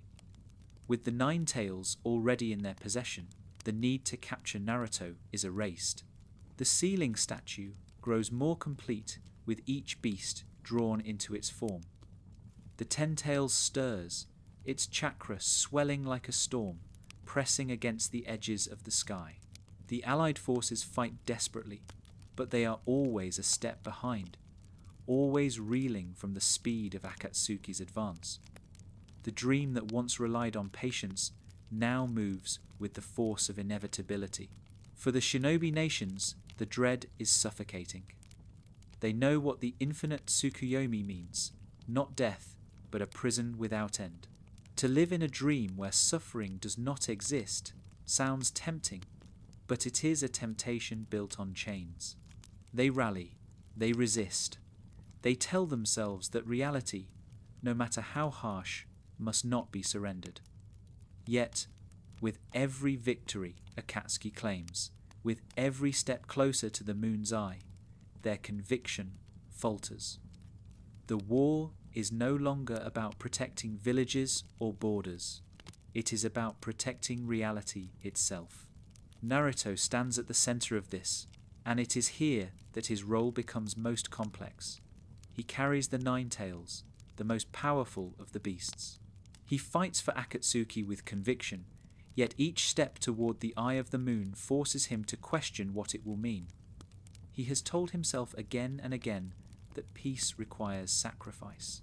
But now he is confronted with the question, if peace is imposed through illusion, is it peace at all? In the quiet moments between battles, when the chaos fades and he is left only with his thoughts, he feels the boy he once was whispering within him. That boy did not dream of peace through illusions. That boy dreamed of becoming Hokage, of standing in the real world and earning acknowledgement through effort, not through dreams. The conflict simmers, unspoken but growing. For Obito and Madara, however, his doubts are irrelevant. They see only a weapon, only a vessel. They cloak their plan in the language of destiny, insisting that the moon's eye is inevitable, that Naruto's role in it is essential. Nagato, too, binds him tighter with words of shared understanding, reminding him of their mirrored pain. Surrounded by conviction, Naruto's doubts are drowned, and he tells himself that to resist would be selfish, that the world cannot endure as it is. He buries the boy inside him deeper still, smothering the dream of Hokage beneath the promise of universal peace. The Eye of the Moon becomes not only a plan, but a symbol. To Akatsuki, it is the proof of their philosophy, the end of cycles of war, the silence that follows centuries of screaming. To the Alliance, it is the ultimate horror, the annihilation of freedom itself. To Naruto, it is the test of his soul, whether the peace he longed for will be achieved through his own strength in reality, or surrendered to an illusion cast upon the sky. And so the preparations continue. The Ten Tails rises. The moon glows with quiet menace, and the shinobi world braces for the moment when reality itself might fracture. In the midst of it all stands Naruto Uzumaki, torn between the echoes of the boy who dreamed of acknowledgement and the shadow of the man who has embraced Akatsuki. The Eye of the Moon looms above them all, silent, patient, waiting to reflect not only the genjutsu of Madara, but the choices of those who would shape the future. The war has burned the shinobi world to its bones. Villages lie in ruins. Fields are scarred with craters, rivers run red with the price of survival. The Akatsuki's advance has carried them to the very edge of their dream, the Ten Tails restored, the moon above, waiting to cast its reflection upon every soul. Yet for all the devastation, the war does not end with the eye of the moon itself. It ends with the confrontation that had always been inevitable. A final clash between Naruto Uzumaki, the weapon of Akatsuki, and the world he once swore to protect. From the beginning, this confrontation was written into the fabric of his life. Naruto's path diverged when the village failed him, when acknowledgement was withheld, when the bonds that could have saved him never formed. The Akatsuki took him, moulded him, gave him belonging twisted into weaponry. Yet bonds do not vanish, even when broken. They linger like scars, aching in the presence of what was lost. And now, on the battlefield where the fate of reality itself trembles, those scars converge into a single moment. The allied shinobi forces have been driven to desperation. Their numbers are dwindling, their leaders wounded or fallen, their morale nearly extinguished, and yet they gather, battered but unyielding, for this last stand. Among them are the faces Naruto once knew, Sakura, her hands trembling but steady, carrying both the memory of a teammate and the resolve of a warrior. Kakashi, his eye heavy with regret, ready to fight one last time for the boy he could not save. The shinobi of Konoha, who now whisper Naruto's name not as promise, but as curse. They come not only to stop Akatsuki's plan, but to confront the shadow of their own failure. Naruto arrives with the Akatsuki at his side, his cloak marked with blood and ash, his eyes colder than they once were. Kurama's chakra burns around him, no longer wild but controlled, shaped into a weapon that makes the earth tremble. To the Alliance, he is no longer the child they remember. He is the storm that threatens to erase the world. And yet, within him, the conflict remains. Beneath the cloak, beneath the power, there still beats the heart of the boy who once dreamed of Hokage. That heart is buried, but it is not dead. The battle begins as fury. Jutsu tear through the sky. The ground splits open beneath the weight of clashing chakra. The Ten Tails' roar echoes across the battlefield. Shinobi fall by the dozens, each strike pushing the Alliance closer to collapse. Naruto fights without hesitation, his movements precise, his power overwhelming. But even as he fights, he sees the faces of those he once knew. Each clash with Kakashi carries the echo of old lessons. Each glance at Sakura reminds him of promises once made. Each moment the shinobi of Konoha raise their weapons against him. He remembers the child who longed for their acknowledgement. The battlefield becomes not only a place of war, but of memory, every strike haunted by the ghosts of bonds abandoned. The Akatsuki press forward, but fissures begin to appear. Nagato sees in Naruto the reflection of himself, yet he also sees doubt flicker in his comrade's eyes. Obito continues to speak of destiny, but he senses the hesitation that could unravel everything. Madara, ever the manipulator, grows impatient, viewing Naruto as a tool that must either obey or be discarded. The unity that carried them this far begins to fray, and at its center stands Naruto, torn between the destiny imposed upon him and the fragments of the boy he once was. The climax comes not in a single strike, but in the confrontation of ideals. The Alliance, battered but unyielding, refuses to surrender reality to illusion. They fight not because they believe they can win, but because they believe reality, however painful, must be lived. Their defiance echoes the very words Naruto once spoke as a child, words he has buried but not forgotten.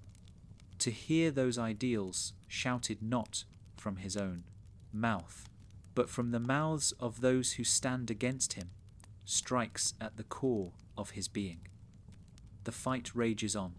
Naruto unleashes the Nine Tails in forms more terrible than ever before. leveling the battlefield with waves of crimson chakra. The shinobi respond with everything they have, their unity, the only shield against annihilation. Each clash tears the earth apart, each collision shakes the sky. But beneath the violence lies the true struggle, Naruto against himself. Every strike he delivers against those who once would have been his comrades deepens the crack in his conviction. Every word spoken against Akatsuki's dream awakens the echo of the boy who once shouted, laughed, and dreamed. In the end, the confrontation does not resolve through victory alone. Whether Naruto falls in battle or turns at the last moment depends not on the power of his enemies, but on the power of memory. Does the echo of Iruka's acceptance, of Jiraiya's guidance, of Team 7's fragile bonds still live within him? Or have they been buried too deep beneath the cloak of Akatsuki, lost forever to the shadows? The battlefield itself seems to hold its breath as the confrontation reaches its peak. The Ten Tails thrashes, the moon glows brighter, the illusion of the infinite Tsukuyomi nearly cast. And at the center of it all stands Naruto Uzumaki, torn between two destinies to become the final instrument of Akatsuki's dream, or to awaken once more as the boy who swore never to abandon his bonds. The final confrontation is not only a battle for the shinobi world, it is a battle for Naruto's soul. And in that battle lies the answer to whether this alternate story ends in ruin or in redemption. Every story leaves behind a legacy. Some are carved in monuments, some whispered in songs, and some etched only in memory. For Naruto Uzumaki, the legacy he should have carried was one of hope, the orphan who became Hokage, the boy who broke the cycle of hatred, the friend who refused to abandon his bonds. That was the story the world might have known. But in this path, that flame is extinguished before it can burn, and his name becomes something different. His legacy is not of light, but of shadow, not of salvation, but of tragedy. It is the story of what happens when neglect shapes destiny, when acknowledgement comes too late, when the will of fire fails the child who needed it most. To those who survive the war, Naruto's legacy is inescapable. They remember the boy in orange who once ran through the streets of Konoha, shouting his dream. They remember ignoring him, mocking him, treating him as if he were invisible. And they remember the day he returned wearing the cloak of Akatsuki, his power turned against the very village he once longed to protect. For Konoha, his life becomes a mirror held up to their own failures. The village that prided itself on bonds and on nurturing the next generation is forced to confront the truth that it created its greatest enemy through neglect. His legacy for them is one of shame, a reminder that even the strongest ideals mean nothing if they are not lived. For the shinobi world beyond Konoha, Naruto's legacy is more complicated.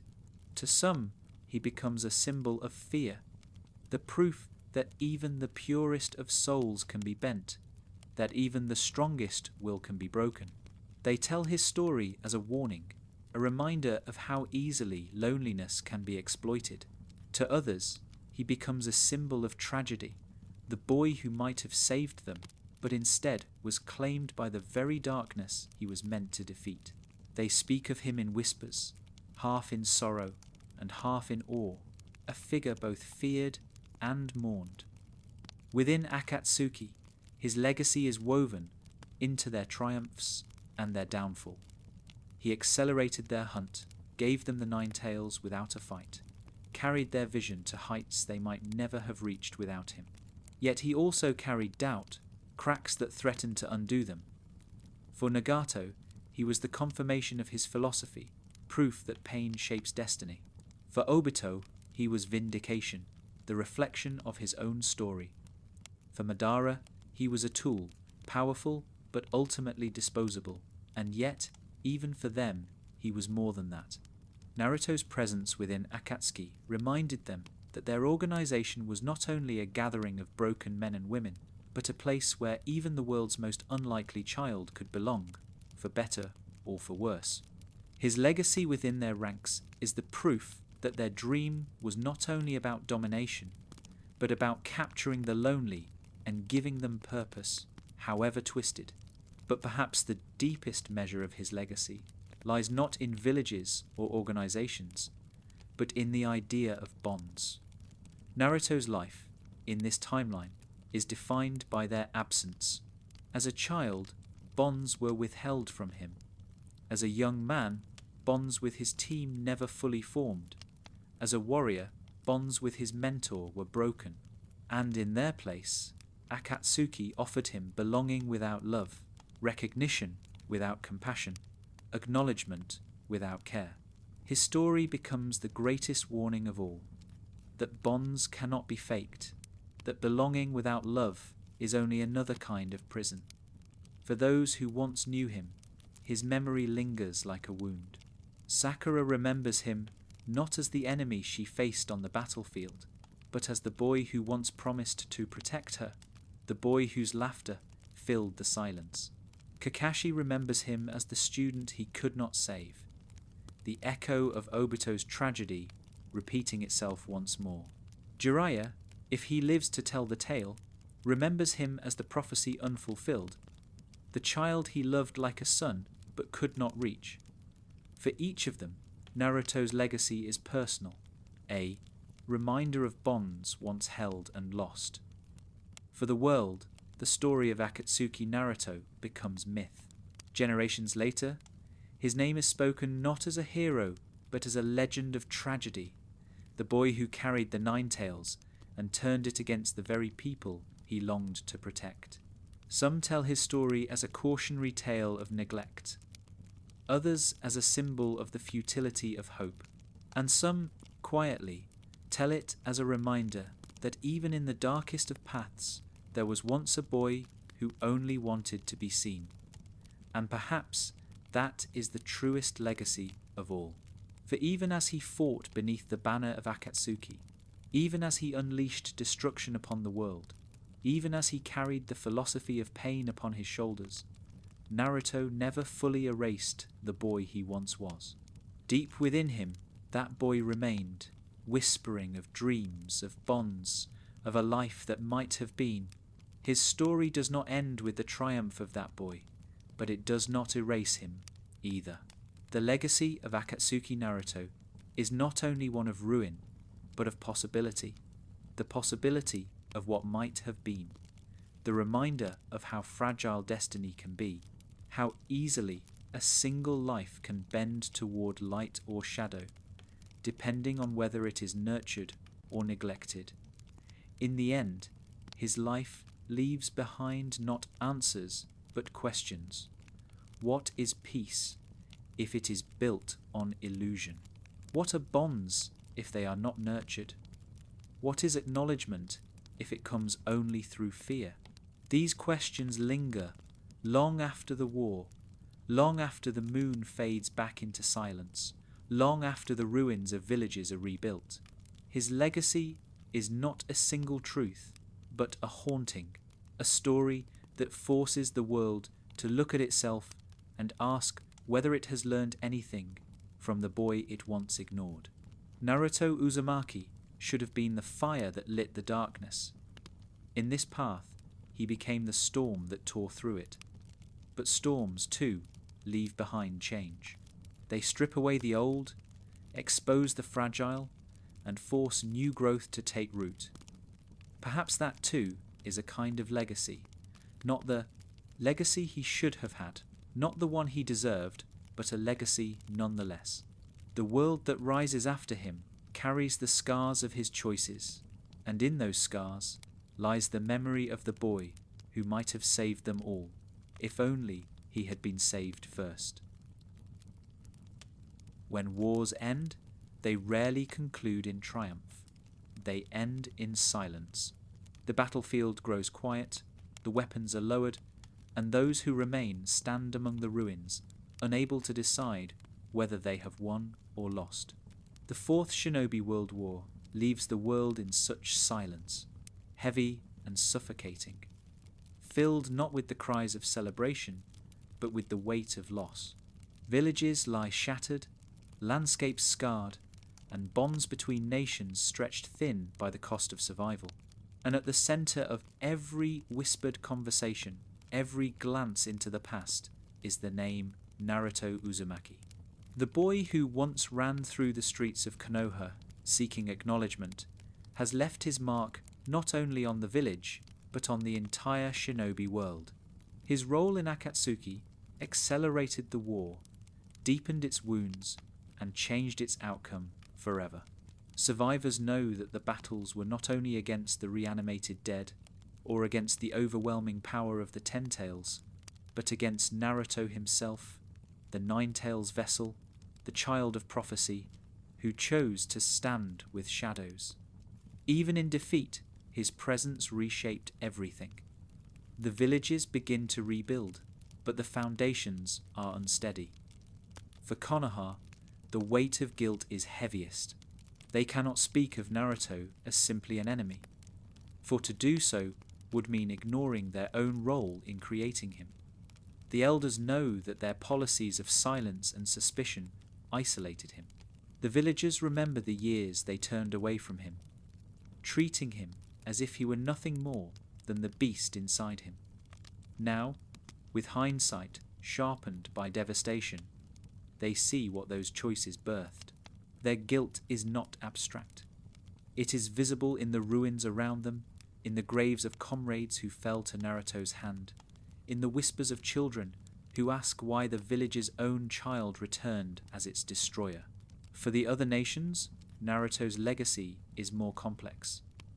Some speak of him only with fear, as the proof that Jinchuriki are dangers too great to be trusted, too unpredictable to ever be allowed to walk freely among them. Others see him as tragedy, as the embodiment of what happens when loneliness festers without remedy. In whispered conversations among leaders, his story becomes a question without an answer.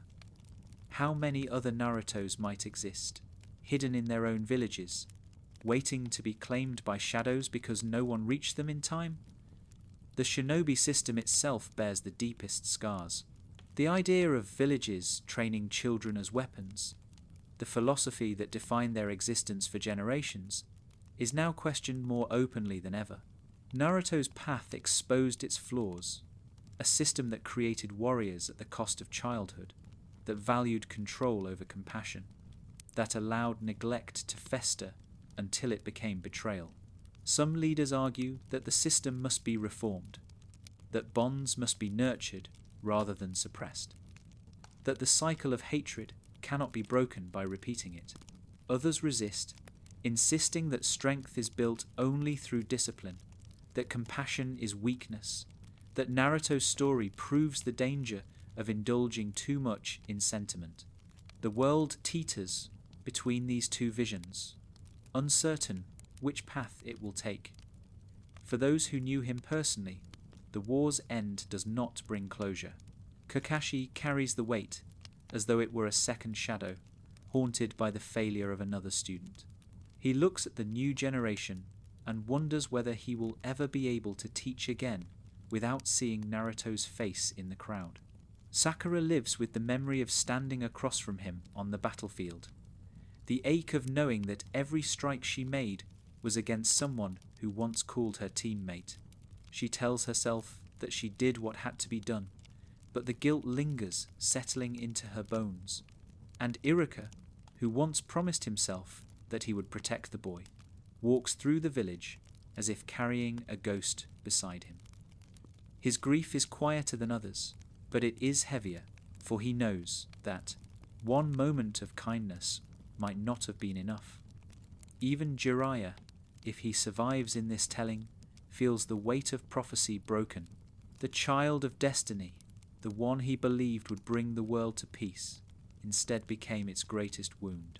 For Jiraiya, the pain is personal, not only the loss of a student, but the loss of the dream that defined his final years. He had hoped that Naruto would be the one to prove that bonds were stronger than hatred. Instead, Naruto's fall proves how fragile bonds truly are when neglected. Yet, despite the devastation, Naruto's legacy is not only destruction. In the ruins of the world, his story becomes a mirror. For every leader, every shinobi, every child who hears his name, the question becomes not only what he did, but why. They see that neglect can create monsters as easily as it creates heroes. They see that acknowledgement, denied for too long, becomes desperation, and that desperation can be twisted into weaponry. They see that compassion, so often dismissed as weakness, might have been the one force that could have saved him. In this way, his legacy reshapes the world's future. Villages begin, however slowly, to reconsider their treatment of Jinchuriki. Some begin to train them, not in isolation, but in community. Some begin to see them not as weapons, but as children first. It is not universal, and it is not immediate, but the seeds are planted. Naruto's story is too vivid, too tragic, too undeniable to be ignored. He is remembered not as Hokage, not as savior, but as the warning that the world cannot afford to repeat. Generations later, the scars of the war remain visible in stone and in memory. Children grow up hearing stories of the boy who carried the nine tails and returned as Akatsuki's weapon. To some, he is a monster, to others, a victim. But to all, he is a reminder of what the shinobi world nearly lost to its own neglect. The world after the war is quieter, scarred, but in its silence it carries the memory of Naruto Uzumaki. His name is spoken not with joy, but with caution, not with laughter, but with reflection. And perhaps that is his final gift, even in this darker path, to force the world to look at itself, to question its choices, to ask whether bonds will be nurtured or ignored. The world after the war does not know peace easily, but it does know the cost of losing a boy who should have been its greatest protector. And in that knowledge, there lies a chance, fragile, imperfect, but real, that his legacy may still guide them, even if only as a warning. Every life is built upon dreams. Some are fulfilled, some are abandoned, and some linger in silence, waiting for a chance that never comes. For Naruto Uzumaki, the dream that defined him from childhood was simple, loud, and unwavering. To become Hokage, to stand atop the village that scorned him, and prove, through recognition, that he was more than the Nine-Tails vessel. It was not only a dream of power, it was a dream of belonging. To be Hokage meant to be acknowledged, to be trusted, to be loved by the people who once turned their backs. That dream burned within him so brightly that it carried him through loneliness, through ridicule, through failure. It was his anchor, his identity, his light. But in this path, the dream is never realized. It is not even spoken aloud in his final years. It becomes buried beneath layers of bitterness, cloaked beneath the red clouds of Akatsuki, drowned out by philosophies of pain and cycles of hatred. The boy who once shouted his dream from rooftops learns to silence himself. The laughter fades, the declarations cease. The forgotten dream lingers like a ghost, haunting him in the quiet moments, whispering of a life he might have lived but can no longer claim. On the battlefield, as the war raged, fragments of that dream surfaced in fleeting ways.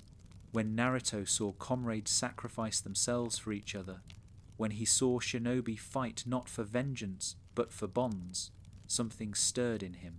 It was the echo of that child who believed that acknowledgement could be earned through bonds rather than fear. But each time, he buried it again, convincing himself that the world would never change except by force. The forgotten dream was too fragile, too painful to hold on to. To remember it was to feel the full weight of how far he had fallen.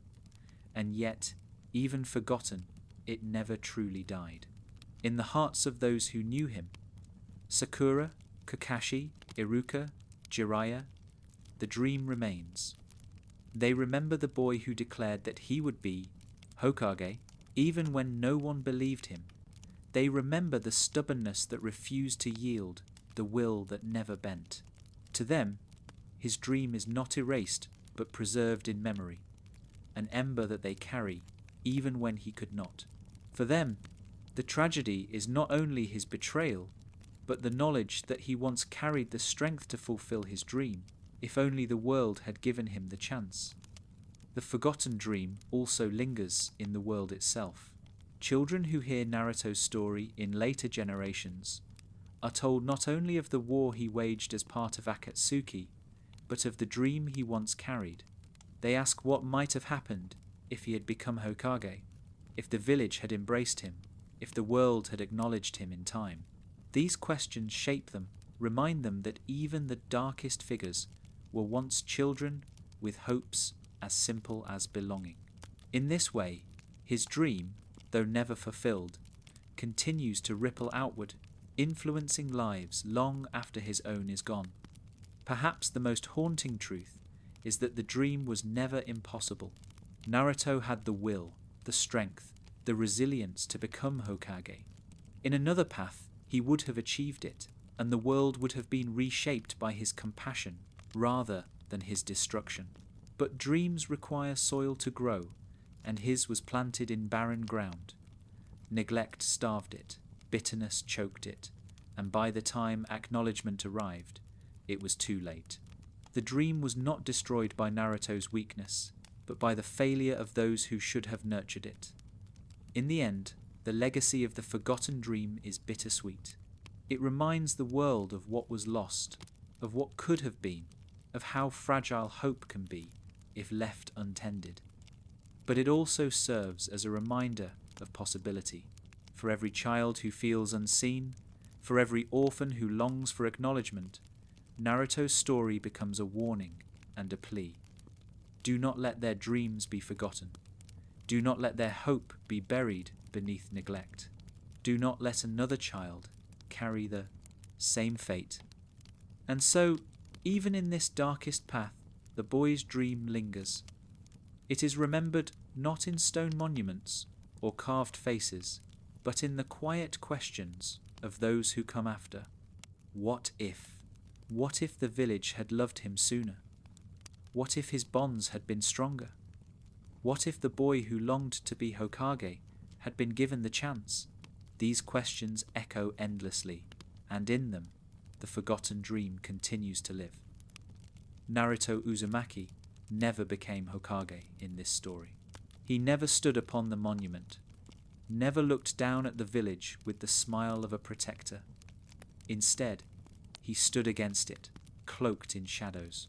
But the dream he carried as a child, to be seen, to be acknowledged, to belong, remains etched into the world as surely as any monument. It is a reminder that even the darkest storm once began as a flicker of light. And though the storm consumed him, the light it extinguished will never be fully forgotten.